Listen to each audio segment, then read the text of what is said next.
In the dead blackness before dawn, the desert breathed slowly, as if holding its breath for what was about to come. There was no moon, no stars, just an endless, suffocating void stretching over southern Iraq. Then came the sound. At first, a low murmur, then louder, deeper, more guttural.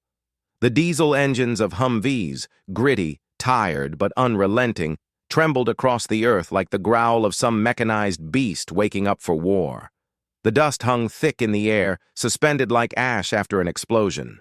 It clung to everything: the metal skin of vehicles, the sweat-soaked collars of flak jackets, the inside of lungs. Inside one of those rolling boxes of armor and resolve sat the Marines of Bravo Company, 1st Reconnaissance Battalion.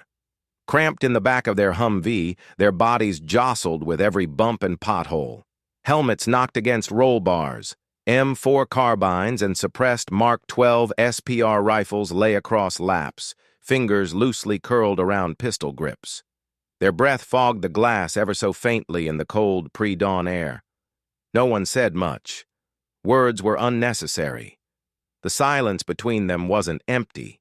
It was heavy. The kind of silence that comes before something breaks. When someone did speak, it was always a joke. Dry, dark, gallows humor soaked in adrenaline and fatigue. "Still think we're just going for a drive through the countryside?" one Marine muttered, smirking in the dark. "Sure," came the reply, deadpan. "Just like Disneyland, except with more RPGs." It was how they kept sane. You didn't think too hard about what was waiting ahead. You joked about it, wrapped it in sarcasm, stuffed it under your flak jacket next to the grenade pouches and spare mags. But they all knew Al-Gharraf was ahead, and no one was laughing about that. For over a week, Bravo Company had been running ahead of the main Marine Corps push north, deep into Iraqi territory, into the unknown. Their job wasn't to hold ground, it wasn't to fly flags or dig trenches, it was to find the enemy, report their positions, test their defenses, and sometimes, when there was no other choice, destroy them. They were Recon, the tip of the spear, the eyes of the war. They moved fast, they hit hard, and they never stayed in one place long enough to be targeted. They had crossed rivers at night, slung ropes over bridges rigged with explosives, and driven across fields riddled with UXOs and mines. They had dodged sniper fire outside An-Nasiriyah, called in airstrikes on artillery positions hidden in palm groves, and ambushed convoys using nothing but speed, deception, and precision rifle fire. They ate cold MREs, slept in the dirt, and pushed their bodies to the brink on little more than caffeine pills and sheer willpower. But Al-Gharraf was different. Intelligence suggested the city was heavily defended. Republican Guard elements, Fedayeen paramilitaries, and armed civilians who had dug in for a street fight. Roadblocks were fortified. Rooftops were crawling with fighters. The bridges into the city had been mined, and the terrain offered little cover. Flat, open approaches that would leave any advancing force exposed. To make things worse, the rules of engagement had shifted. This wasn't some open desert skirmish or a distant firefight in the reeds. This would be urban combat. Door to door, room to room, a sniper behind every curtain, an RPG waiting around every corner. As Bravo Company approached the outskirts of the city, they paused, just long enough to rearm, regroup, and steel themselves for what was coming. The Humvees idled quietly as Marines performed last checks. Rifle bolts were racked back and forth, rounds chambered. Frag grenades were unhooked and placed within reach. Radios crackled with clipped, urgent voices. Every man tightened his chin strap. Captain Bryan Patterson, their commander, climbed onto the hood of the lead vehicle and scanned the dark horizon with night vision goggles. He could see the faint outlines of buildings, low, squat silhouettes scattered along the road. The city was still. Too still. He turned to the platoon sergeant. "We roll in light. No lights, no horns. We find the outer defense, hit it fast, hit it hard. If they want to fight, we give them something to remember." The platoon sergeant nodded. What about air support? On call, but only if it gets hot, real hot. Civvies are still in there. The orders were clear. They weren't there to raise the city. They were there to test its defenses, get close, draw fire, then pull back and let the main force do the heavy lifting. But in recon, plans rarely survived contact. The enemy always had a say. As the column moved forward, the desert gave way to the first signs of civilization. A rusted sign, its Arabic lettering faded and cracked, marked the entrance to the outskirts of Al-Gharraf. Beyond it, buildings grew denser. Satellite dishes, abandoned cars, a market square now deserted. The kind of place that, just weeks ago, might have echoed with children's laughter. Or the calls of street vendors selling bread. Now, it was dead quiet. Too quiet. Bravo Company slowed, eyes scanning every window, every alleyway. In the lead Humvee, a Marine riding shotgun raised his rifle and sighted in on a second-story balcony. Movement 2 o'clock. Possible shadow. The convoy froze. Engines idled. Weapons lifted. Then, without warning, the city exploded. A crack echoed out. Sniper fire, sharp and deliberate. The round pinged off the hood of a Humvee, sending sparks into the air. A split second later, the city lit up like a trap snapping shut. Muzzle flashes from windows, RPG trails arcing toward the vehicles, shouts in Arabic, automatic fire erupting from rooftops. Contact! Right side! Return fire! The Marines didn't hesitate. They returned fire in measured bursts, suppressing the shooters as gunners on the Humvee turrets let loose with .50 cals and Mark 19 grenade launchers. Explosions tore through the air, shrapnel clanged against armor, Marines dismounted, flanked, moved under fire. A team hustled to take cover behind a cinder block wall, returning fire at a machine gun nest hidden behind a bakery. Another crawled forward to set up a laser marker for a possible airstrike. The recon team had walked straight into an ambush. But they were trained for this, conditioned for this. They fought not with panic, but precision. They didn't hold, they moved, fast, aggressive, controlled violence. A fire team reached a doorway, kicked it open, cleared the building in 30 seconds.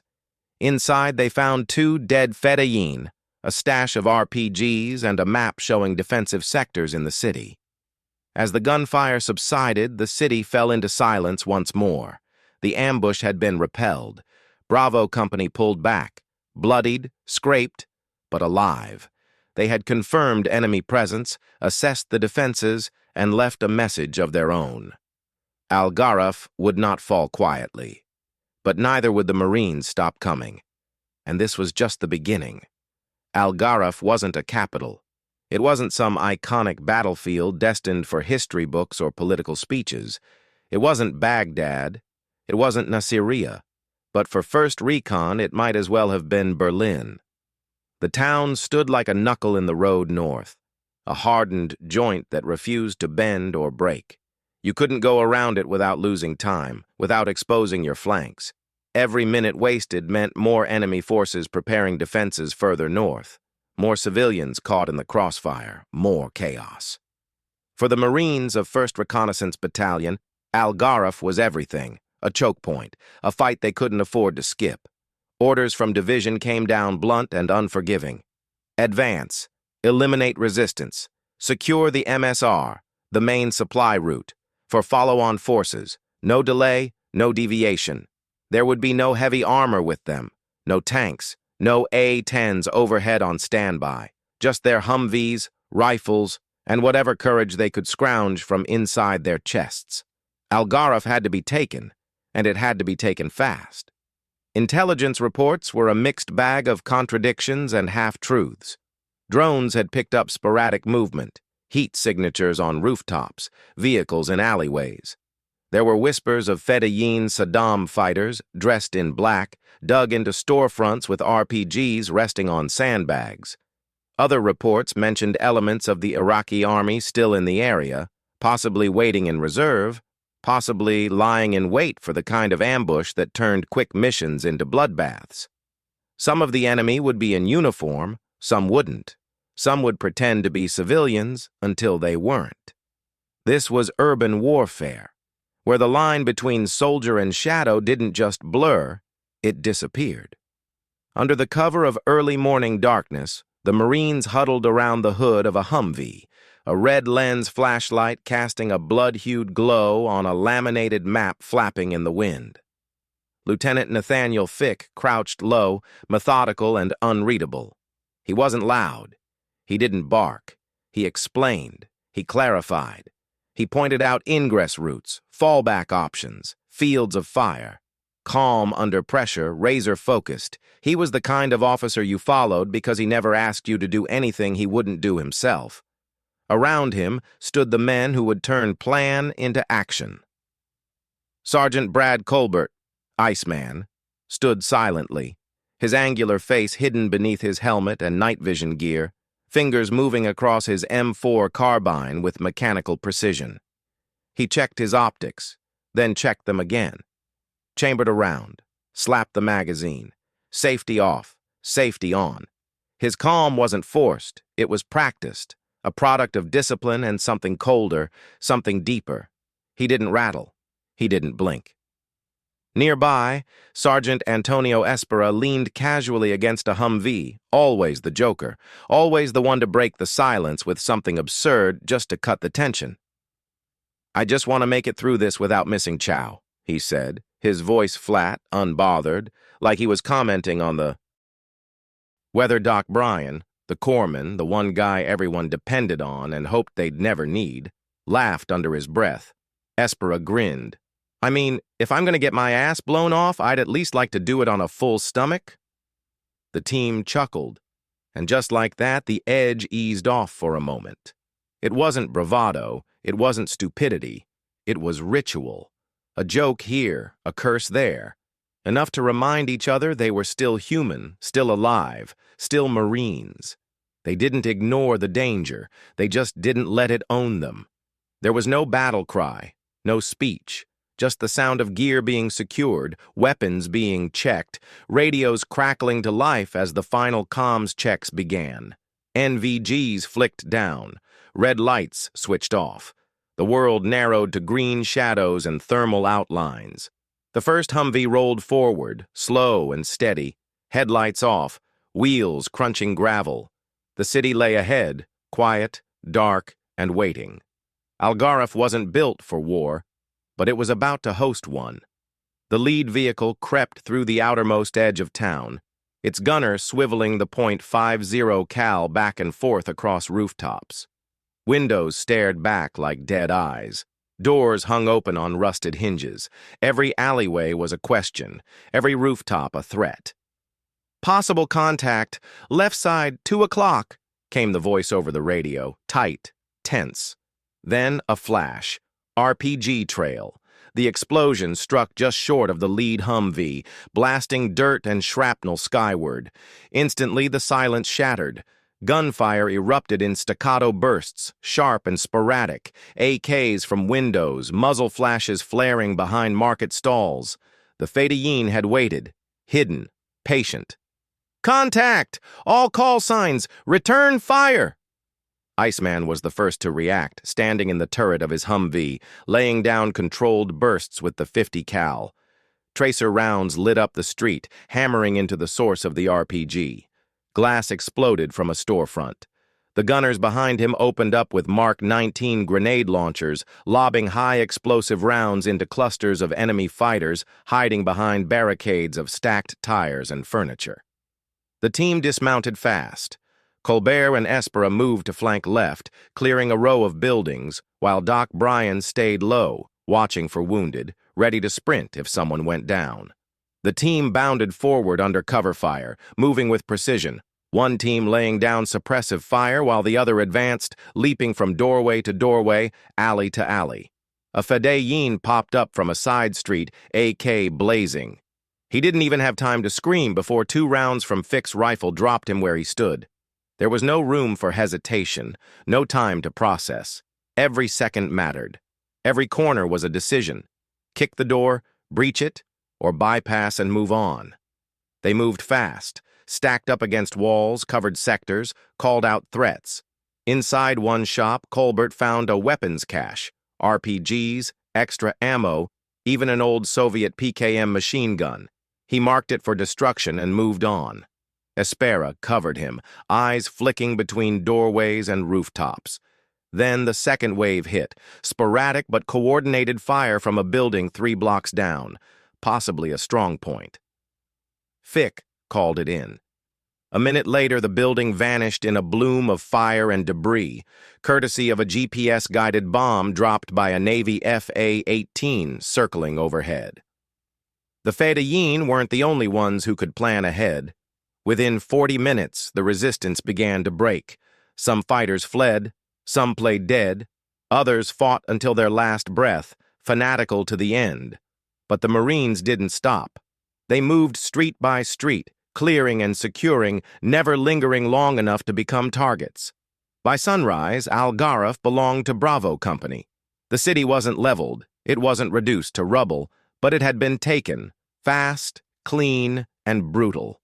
The main road was open, the route north was secure, and as the rest of the Marine column rolled in behind them, kicking up fresh clouds of dust, the men of 1st Recon mounted back into their Humvees. Dirty, tired, adrenaline still pumping, they said nothing. They didn't need to. The next town was waiting, and they were already on the move. The Humvees rolled out at dawn, their engines growling low and steady, tires biting into fractured pavement as they pushed north. The convoy was a serpent of steel and resolve, winding through the outskirts of Al-Gharraf under a sky that bled rust and gold. The first fingers of sunlight clawed across the horizon, casting long shadows across the road. A sand-colored haze hung in the air, thick with the scent of dust and diesel. The silence before contact was oppressive, a quiet that wasn't peace, but the breath the battlefield takes just before it screams. To a passerby, Al-Gharraf might have looked peaceful, even picturesque, rows of date palms swaying gently, irrigation ditches glinting in the early light, mud brick houses nestled behind low walls. But to the men of Bravo Company, 1st Recon, it was a sniper's paradise. Every culvert, every shadowed doorway, every half-collapsed stall on the roadside was a potential coffin. The Marines scanned constantly, fingers near triggers, eyes flicking from rooftop to window to alleyway, searching for the twitch of movement, the glint of glass, the outline of a rifle barrel. They moved in a staggered column, tight enough for mutual support, spread enough to minimize the damage from a single strike. Gunners stood in turrets, fingers draped across the butterfly triggers of mounted .50 cals and Mark 19s. Inside the vehicles, the teams sat ready, rifles braced across laps, adrenaline threading through their veins like ice water. The rhythm of the convoy was familiar now. Suspicion, tension, then action, and that action came fast. 2 blocks into the town, it began. There was no warning, no call-out, just the sudden whoosh of an RPG cutting through the morning air, the sharp whistle giving way to a concussive blast as it detonated near the lead Humvee. The explosion sent a column of dirt and flame skyward, peppering the windshield with shrapnel and sending a shockwave down the convoy. The vehicle rocked, but the armor held. Smoke and grit obscured vision for a moment, then the guns began to talk. Automatic fire erupted from the left side of the street. Muzzle flashes flared behind a low stone wall. It wasn't sporadic. It was aimed, aggressive, and close. Rounds sparked off the side of the second Humvee, thudding into the armor with hard, angry fists. But the Marines didn't freeze, they didn't duck, they moved. "Contact left!" someone bellowed over the radio, and the response was immediate. The vehicle gunners opened up, first with short bursts, then sustained streams. The .50 cals chattered, spitting death at 500 rounds per minute, while MH-19 grenade launchers lobbed explosive orbs over walls and into doorways. Saws on both sides of the road came alive, barking their staccato rhythm as Marines dismounted and spread into firing positions, using doorways and broken-down cars for cover. Sergeant Colbert's Humvee peeled left, angling to cover the flank. His M4 rose the moment his boots hit the ground. Controlled shots, 2 rounds at a time, center mass, clean, efficient. He saw muzzle flashes in a window and dropped to a knee, loosing 3 quick shots. A shadow fell backward. In the turret above him, the gunner let loose, the recoil jolting his whole body as he stitched the upper floors of a building across the street. Chunks of concrete exploded outward. Curtains fluttered in the wind like surrender flags. Somewhere behind the line, Espera yelled something sarcastic, trying to make light of the chaos.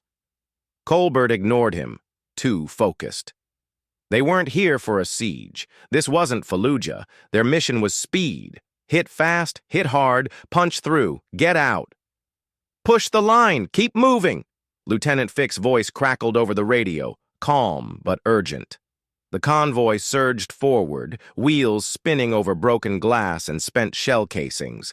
Another RPG arced through the air. Too high, it sailed over the convoy and exploded uselessly behind them.